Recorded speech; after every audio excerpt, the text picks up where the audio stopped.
Two. Hello, everybody. Welcome to our new year of Esports EDU. We already got Overwatch and Valorant done. We're now on to CSGO, and I have two amazing people with me tonight, both Yafan and Angel. What's up? Hello. I'm so glad you guys are on today. Recently I heard this past weekend you had a little LAN. How did that go? Yeah, so we went to Philadelphia land for CS:GO. He was here in Lyle, and us and the boys. We went to the Scrim Center. We played a bunch of really good individual teams and individual players. We had other schools like Davenport and Wisconsin come through, and it was fun just like playing for the first time, especially for me. I know for other people it was their first time too, but it was a different experience, but it was awesome, especially during like COVID and whatnot. Oh yeah, 100%. And I mean, like, it's so cool that now we're finally able to get back in person, moving away from, we still have that virtual landscape, but it's awesome to see that you guys are getting this opportunity to finally compete, which, in a way that you should be competing. Yeah, no, for sure.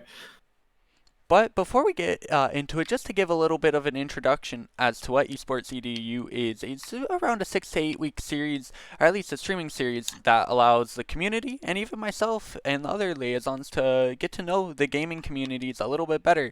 And so we're going to be discussing some topics that will talk a little specifically about the teams, communities, orgs, kind of what they're competing in, and kind of how the team is going to look going into the future. So, to kind of start it off, tell me a little bit about CSGO, just the team. What is it like being on the CSGO team? Well, right now I know. So it used to be me, Matt, and Squaw and Almir. And last year we had Chris, but then Chris decided to leave, and then we had Squaw picked up. But now that Matt is a senior, he used to be our IGO. He stepped down, and so he could do his capstone. And we now have Chris back. So now we have a whole new team, a new lineup, which I'm excited for this upcoming season. Right now, we are competing in EGF, which starts, pretty sure, next week. And then Face It is coming up too. The registration deadline is 31st. And ESEA, we are also going to start an ESEA team, which DePaul didn't have before, but I'm hoping to start, and hopefully we could get to like a higher league other than open. Hopefully we could get it to like intermediate after this season. And yeah, I'm just really excited for that. Well, there's always room for first. I think it's great, honestly, that we're able to get Face It and EA within CSGO because I know you guys obviously know, but not everyone knows CSGO wasn't originally technically sponsored by DePaul. So this is within this past year, we've allowed a lot more of those quote unquote violent shooters as a competitive games. So it's awesome to see that now. Not only do we have the leagues that are already sponsored by DePaul, like Big East, well, not Big East for CSGO, but EGF, but now we're kind of branching into different areas, which is fantastic. So I guess moving on from there, you talked a little bit about the structure of the team, some of the players, but how does it look specifically for CS? Because I play a decent amount of CS, but I don't know how it looks like on that competitive standpoint.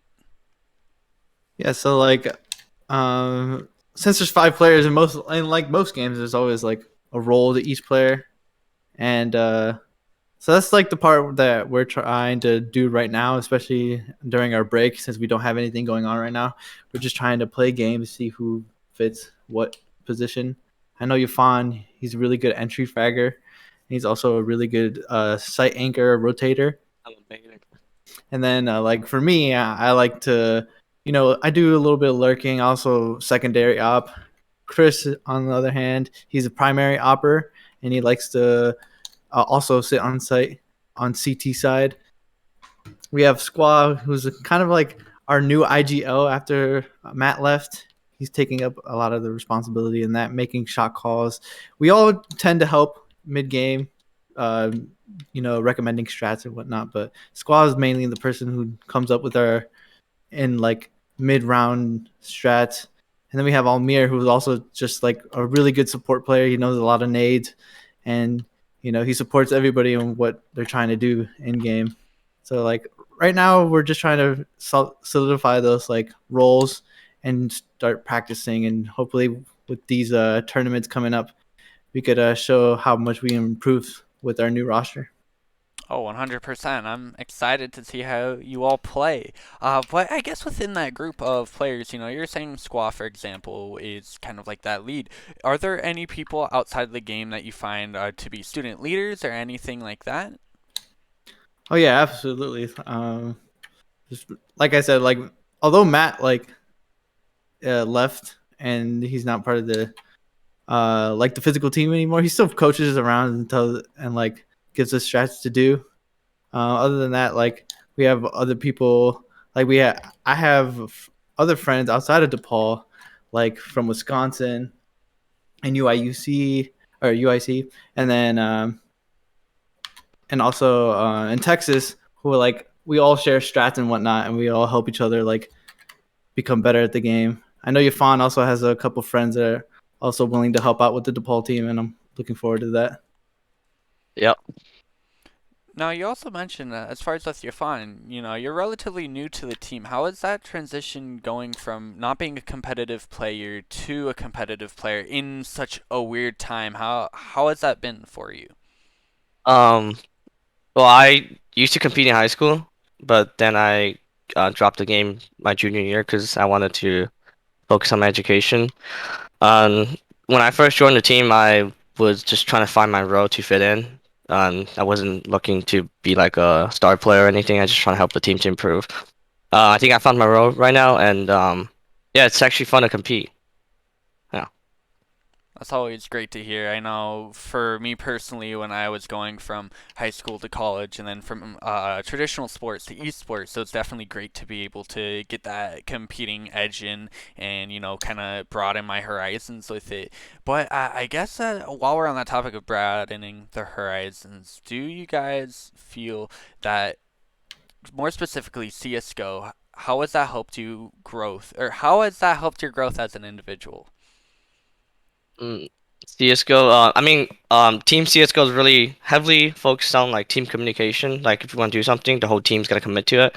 It helped me with communicating with my friends or my classmates in person or in class. Get a better understanding of everybody's what they're thinking, and then we kind of just based off there. It just helped me.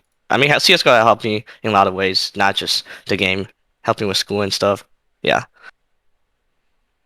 And has that Absolutely, I would also like go off that. It, like increases with like a lot of people say that in college, the like one of the big things that you can get out of it is networking, and especially like before in college, before entering the CS:GO, I barely knew a lot of people. But now that I've like entered CS:GO, I've met so many people that are also within the CS:GO community, and like I've met so many people from different states and whatnot just through that. So it also helps like increase networking.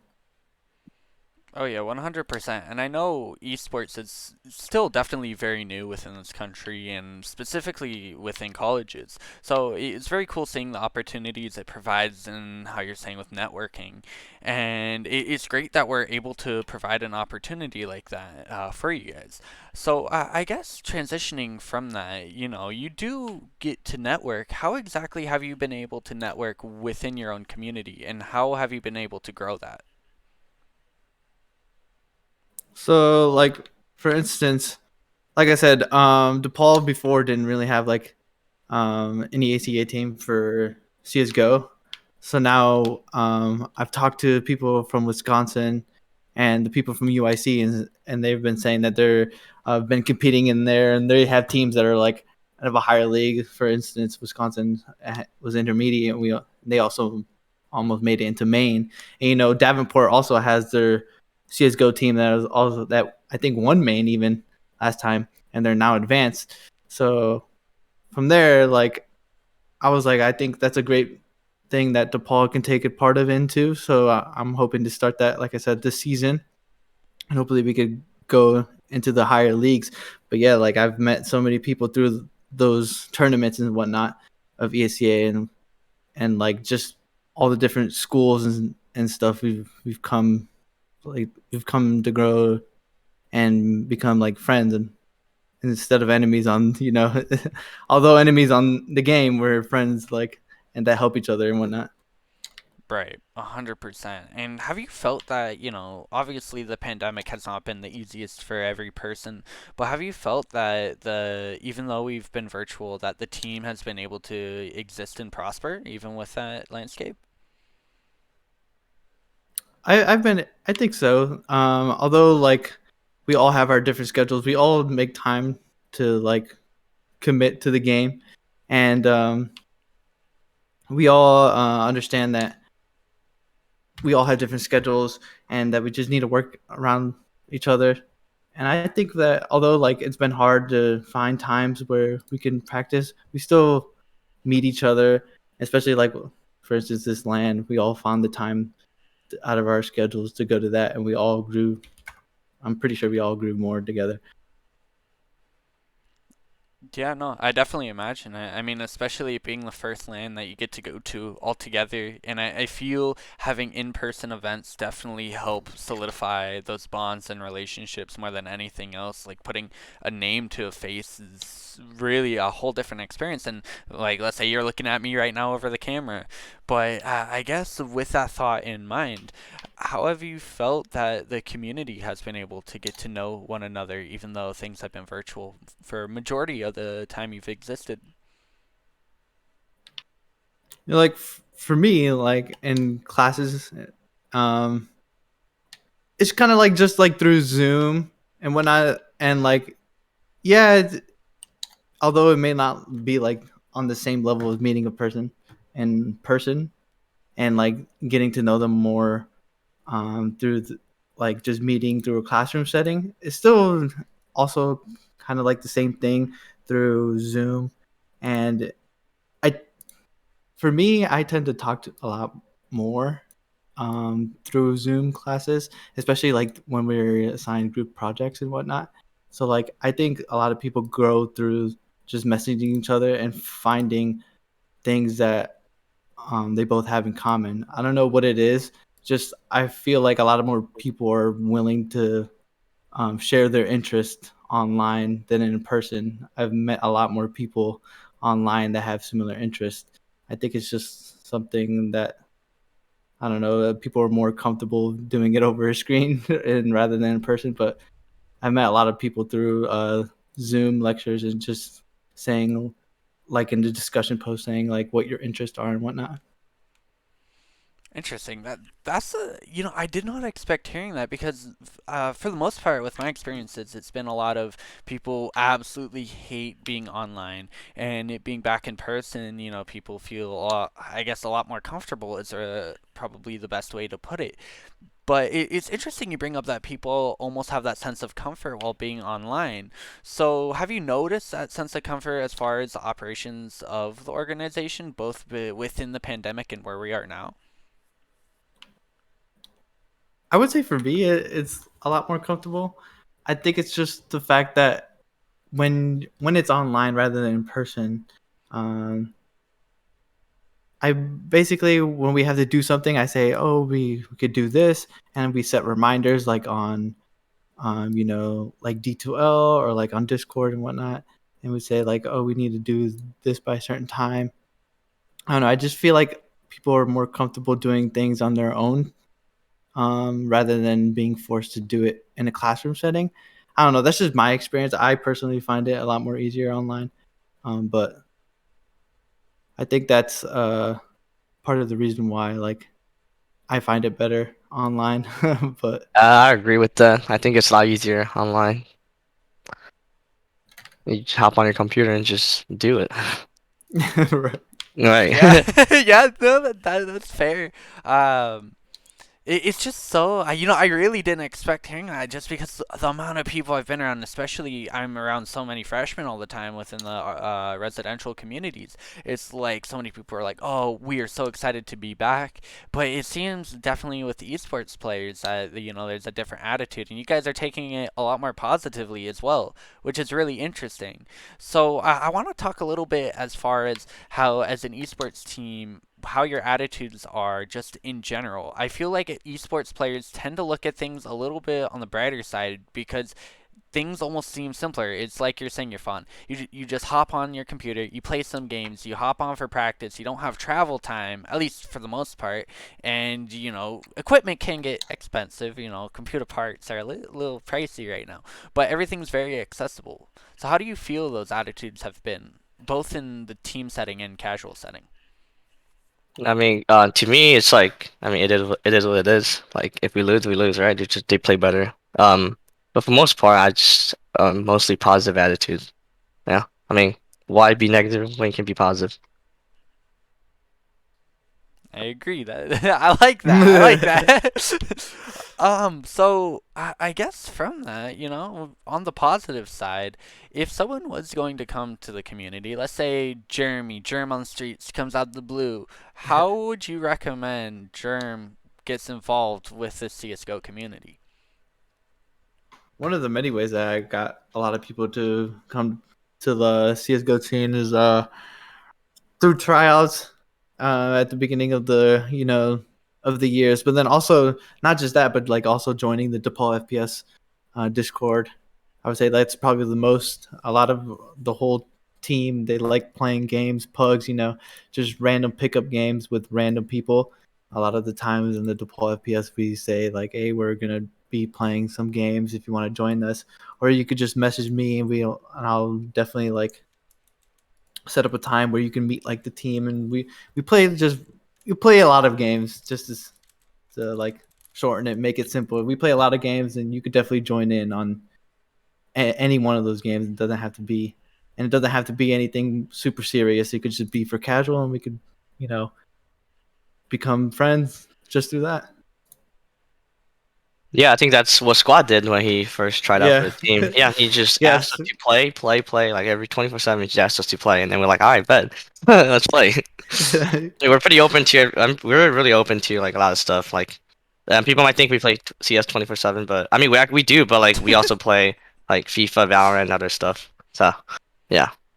Well, I remember when I first joined, Yvonne, you weren't here. I don't know if you were as prevalent within the community, Angel, at the time, but I remember Matt was extremely open. We talked about Matt a little bit before. He now actually works alongside with me, which is amazing. But he was so open to having me just join on. I didn't know what I wanted to do with college, and then boom, then I was like, all right, I'm gonna check out esports. So, and one of the things I found that I really look forward to is whenever or you guys host the 10-man pickup games, just because it's a way to just have fun. I can play CS:GO with some people at DePaul.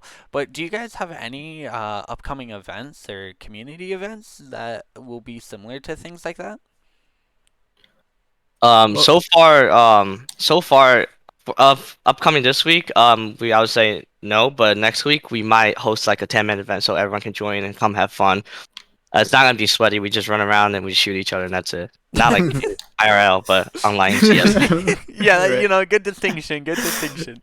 Yeah.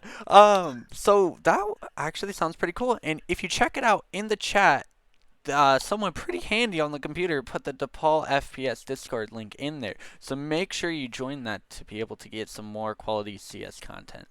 But I guess one more question I have is, as far as community and organization, is do you have any highlights from this past season as both a team and as a community you'd like to share? Um, Well, you can I go. I was gonna say like for EGF, I'm pretty sure we finished in the top three of the teams. Ooh, It was okay, okay. us, Boulder, right? Yeah, And CU, yeah, Colorado, and what is it? Marquette. Yep. yep, we were in the Um, top three for that. And then I forget what the other thing was, but yeah, we're always striving to be at the top. And like I said, hopefully this upcoming seasons we could be the top for both ECA and Face It. the highlight for me is when we almost beat like it was like a main and advanced team, right? It was like mixed up doing LAN. Oh We yeah, and we then almost beat them. We had a comeback. We were down 6-13. We came all the way back 13-13, and we unfortunately we lost 16-13. So I mean that was still the highlight of my CS career at DePaul. That was fun. LAN was really fun. Those sound like pretty good highlights, not going to lie. And if people watching, where are good ways that people can check out some of your games? I mean, obviously you got EGF, twitch.tv/official EGF. But what are some other streams that you want to promote that may include some of this content? Yeah, so Uh, obviously there's mine. There's unfortunately Breezy was taken on Twitch, so I had to put F3 Breezy, so like Fabrice. And then I know Yafan also has a stream that he sometimes streams on. _Eater 1016. Yeah. Awesome.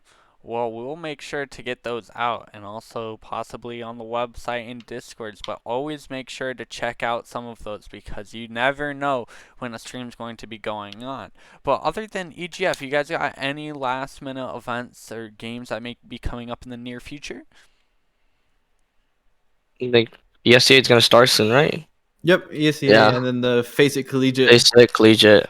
And I think those get streamed if we make it to playoffs. I think that it starts streaming in playoffs, but individual games, so like the group stages and whatnot, I think that's going to be something that me or your fan will stream.